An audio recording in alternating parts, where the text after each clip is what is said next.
Alright, hey guys, I thought maybe I'd do a cool little video on Genesis 33, and this is really towards the end of the story of Jacob and Esau. And so Jacob and Esau are, of course, Isaac's sons. And at the beginning, the relationship starts with a lot of fighting. And especially like one time where Esau is so hungry and he's like, yo, Jacob, you make really good stew. Can I get some of it? And he's like, well, you have to give your birthright to me, right? The birthright, like the honor of you being the firstborn. Serious stuff, right? Very serious stuff back then. And Esau's so hungry, he feels like he has no choice. He gives it to Jacob, right? Jacob kind of starts out as a con artist. And when Isaac, the dad, wants to bless Esau, Jacob actually covers his skin in wool to fool Isaac because Isaac's sight is so bad and he can't see the brothers properly. And so Jacob puts this stuff on and he, lets Isaac feel his arm for the hair. And he's like, all right, you're Esau, I'm going to bless you. And so not only does Jacob swipe Esau of his birthright, but also his blessings promised to him by his father. And it's crazy, and that blessing is that his brother would be his servant. Now, that was originally meant for Esau, but Jacob got it. And so Esau was kind of meant to be in the shadows for even longer. But what happens, right? What does Isaac do? He's like, hey, Jacob, go to this distant land and work for this guy, right? This, relative.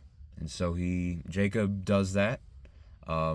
And Jacob gets scammed too, right?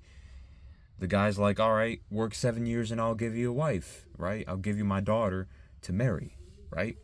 And so Jacob does that, and what does he do? He gets conned, right? He's promised 7 years, and then he has to work even more, even longer, you know. He gets the older sister, he wanted the younger sister, etc., etc. And so Jacob, at the end of the day, really kind of gets what he has been giving to other people. And so when Jacob, after more than 20 years, comes back to the homeland, Jacob is now this reformed, humble man. And look at that. Genesis 33. Jacob looked up, and there was Esau coming with his 400 men. So he divided the children among Leah, Rachel, so his two wives, and the two female servants. He put the female servants and their children in the front, Leah and her children next, and Rachel and Joseph in the rear. He himself went on ahead and bowed down to the ground 7 times as he approached his brother, right? Jacob knows that Esau is a warrior. Esau was angry the last time he was in contact with Jacob, right? Esau was like, I'm going to kill Jacob, right? That's how, furious he was. And yet, what happened? Rachel let Jacob know, and, Jacob took the time to run off. And now Jacob is afraid. He thinks Esau's going to kill him. But what happens?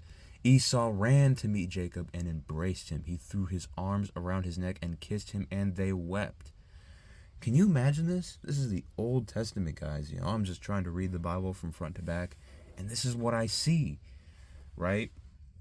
This is what I see, that you can still have the capacity for forgiveness even in the Old Testament, right? These are some hard, trying times, and yet these two brothers who were bitterly fighting each other, where Esau is suffering from Jacob's conning, Esau still has the courage to forgive his brother completely. And I don't know, man, it's just such a wonderful, touching thing that, a story as old as this still involves this selfless forgiveness. And so if Esau, who is swiped of his birthright and all this other stuff, was able to forgive Jacob, can you imagine the things we could forgive others for, right? The things that they did to us. I don't know, man, but it's a really bittersweet moment. And at the end of the day, we must always actually just target forgiveness over trying to fight, trying to get revenge, you know. I don't know, man. It's crazy stuff. But at the end of the day, if we follow God, we have this personality of forgiveness inside of us, this desire to redeem ourselves and to be better people. So, yeah, we must always have that spirit inside of us, man. So yeah, God bless, guys.